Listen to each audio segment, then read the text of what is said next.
Oh. Okay, coming up. Yep. Oh, my dear, you ripped out my audio cord.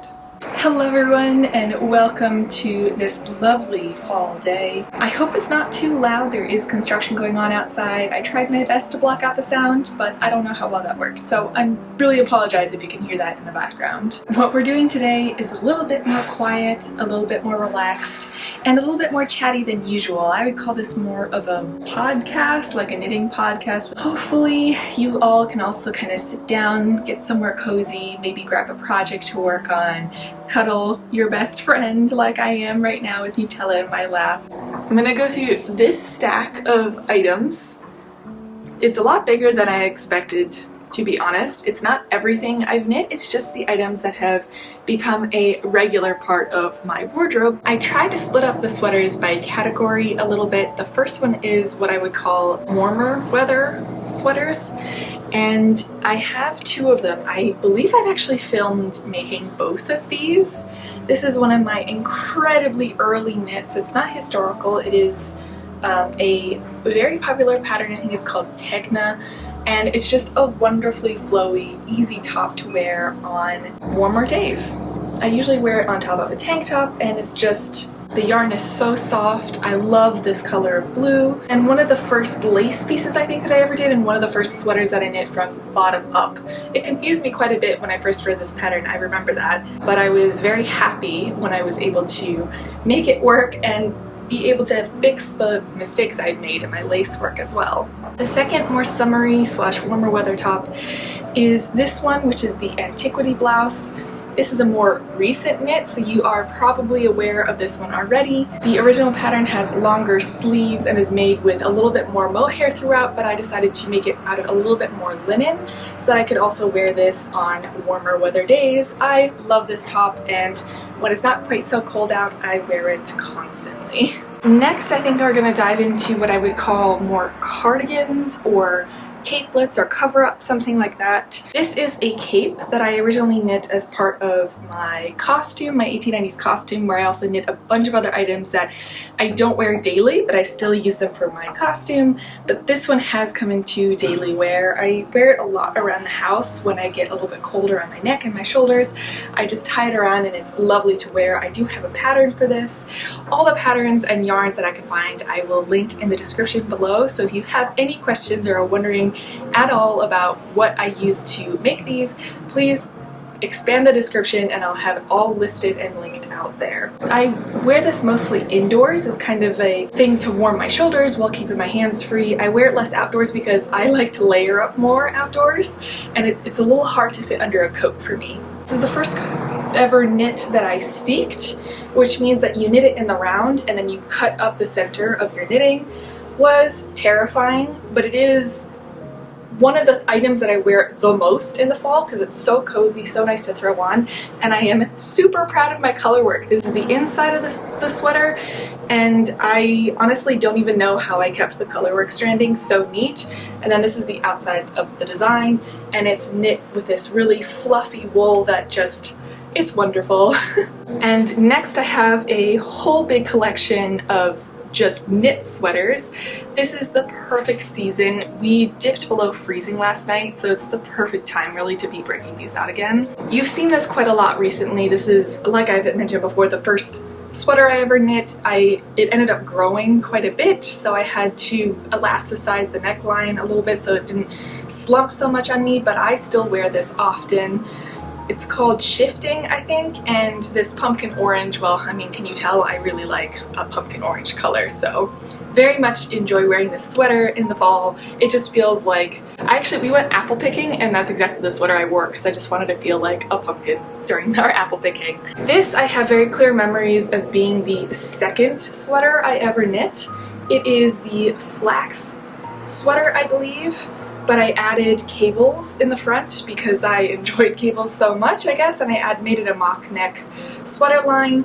The yarn is from my mom, and I believe she bought it in the 80s, so I can't really link the yarn for you, unfortunately, but I'll try to link something that's a little bit close.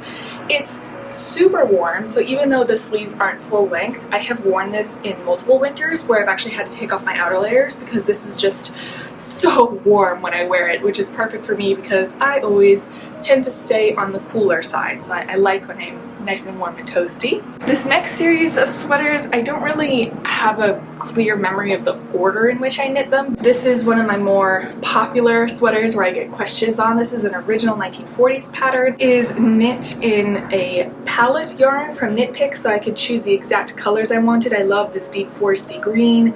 It just fits me so well. It does have shoulder pads in it. The original pattern called for shoulder pads. I had it without shoulder pads at first, but when I added them in as a test, I just felt like the sweater sat better on me. I mean, it was made to go with shoulder patterns, so I understand why it sits better. The only thing is that the buttons frequently come undone in the back, which I find a little bit annoying. I think I made my buttonholes a little bit too big. I tend to be a little loose when I knit buttonholes, so I probably will at some point go back and sew those a little bit smaller just so that I don't have to constantly be checking on my buttonholes on my neckline.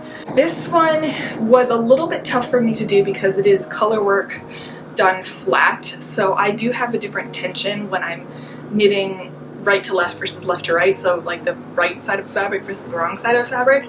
So it needed some aggressive blocking to kind of smooth out the color work, and it's not as neat as my other color work that I showed you before. I tried, but this one was tough. Flat color work. When I told someone I was working on this, they're like, oh my gosh, that's flat color work. I'm like, oh, what's the problem? I didn't think it would be so bad, but now that I knit it and now that I know that I have a different tension and trying to secure the floats well at each end, that wasn't easy. This is also, I think, this is my first sewn together sweater. So the front was knit separately, the back was knit separately, and each sleeve was knit separately, and then I had to sew it together. I keep looking at this one. I love this one. Probably one of my favorite sweaters to wear, and it's a really nice transitional sweater because it has short sleeves but it's still made out of wool, so it keeps me warm but not overheated on chillier but not cold days. Now I have 3 sweaters to share that are all long sleeved. This is another one that is made from an original 1940s pattern. It's from, I think, Bestaway. Or maybe Bernat. I don't know.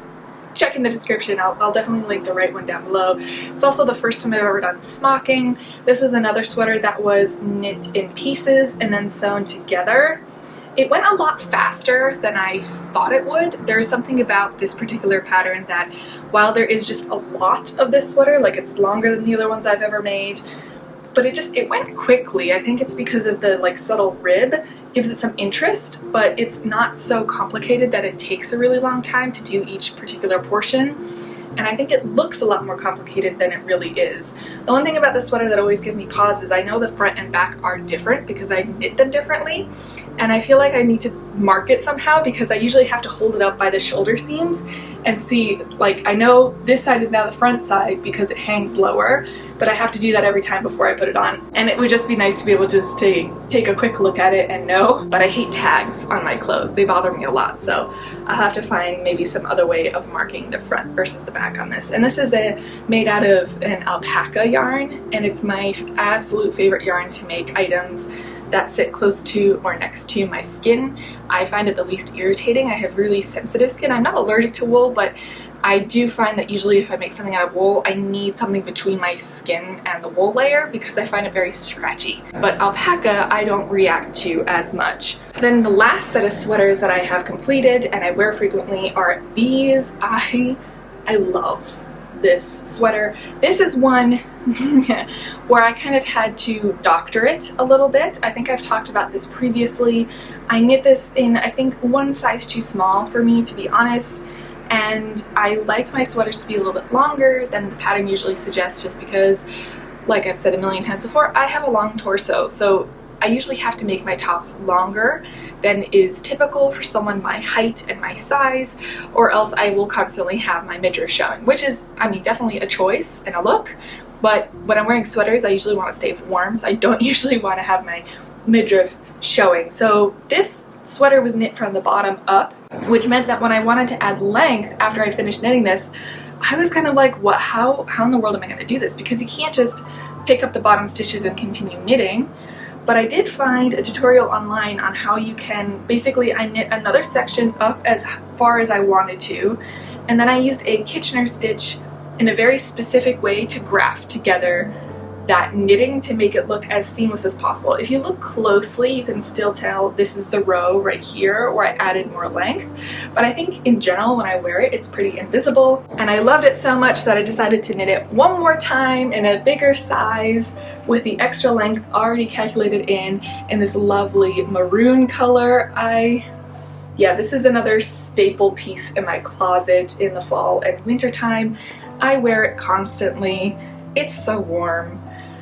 So those are all of the knit items that I wear in warmer weather and definitely in colder weather. I have a few other items that I've knit in the past that I used to wear often, but I don't anymore for the reason that they got into a bit of a laundry accident. You might have seen this cape in the past. It is now thoroughly felted. It was knit out of wool, and that was fine because I usually wore it over layers, and this is another one that I wore frequently at home, like my other cape. I just like having something over my neck and my shoulders, but yeah, now it's thoroughly felted, so I can't wear it anymore, but I really love this one when I had it in wearable state. And then also this sweater was another one. It's made out of the same wool that this cardigan is made out of, but it was also felted in a laundry incident. I think if I ever get like the courage up again, I'm going to re-knit this one because I loved it so much. I'm not sure about the cape because I have another cape, but this one I wore so often and I found really nice to just throw on over whatever I was wearing at the moment when I got a little bit chilly, that I do think I want to re-knit this one. It also went quite quickly because the yarn is a little bit bulky, and I just love the halo effect like that the fuzzy yarn gives you. I just find it extra cozy. It makes me feel like a little Angora rabbit, to be honest, so that's why I love that one so much. Now that we've come to the end of the collection of items that I have finished knitting, whether or not they're in wearable condition, I thought it would be fun to give you a bit of a preview of all of the items that I currently have on my needles. I have a lot that are in progress, and some will get a dedicated video that you'll see coming up. Others you will probably see me wearing, and I might mention them, but they won't have a dedicated video. So let me grab some of those. Okay, I have come back. This is one that I started working on over the summer and I parked it. It is a summertime cardigan made out of the same linen wool as my Antiquity blouse. The same yarn as this one, but this is a cardigan.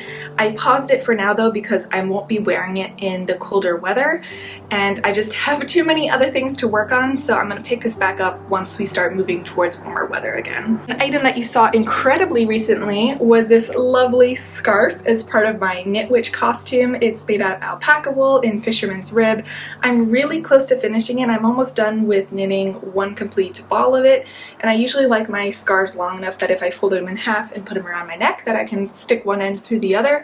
So I'm just going to knit a few more inches probably on the next ball, and then this one will be done and I can wear it very soon because it's going to get quite cold here. The next one is a sweater that I started, I think, in the early summertime, and I put it on hold because it wasn't the appropriate weather to wear it at the time, and I also was a little bit confused on how to do some increases.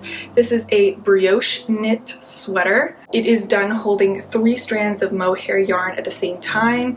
It's by the same designer that did this sweater, I believe, which is Petite Knits, the one that got kind of ruined in a laundry accident. So I'll kind of have the same feel of sweater in this one. I'm very excited for it. And I think I'm going to pick this one up again very shortly because I would love to have that now that it is chilly again. This next one is incredibly close to finishing. It is a slipover. It's called the terrazzo slipover. It is done holding a thicker yarn and a mohair together. I really like the idea of this as something that I can wear over maybe some lighter clothes under a jacket because it doesn't have full sleeves, and sometimes I have a problem where if whatever I'm wearing has too bulky of sleeves, I have a hard time getting into my jackets. I like the idea of this, of being able to have something that kind of keeps my neck warm and my body warm but is short sleeved, so something that's easy to throw on over top of it. And all I have left is the collar, which I'm working on right now, and just a little bit of ribbing on each sleeve. So this is something that is, I work on it a little bit here and there, and it will probably be done soon. You won't see a dedicated video on any of the ones I've really shown you, just because they're projects I've either already talked about or they're not vintage or historical or anything. But you will probably see me wearing them once I'm finished with them. This next knit item is one that will get a dedicated video. It'll be next week's video. I am nearing completion on it. It is once again a lovely pumpkin orange color. This is one of the panels. It's knit in panels. It's knit out of cotton, and it is an original 1940s pattern. I really, really like how it's working up so far, and if you want to know more about what I'm working on, why this is getting a dedicated video, and what this looks like when it's done, feel free to subscribe, as this video will be coming out very, very soon. Thank you so much for watching. I hope you enjoyed this, and I will see you next week. Bye!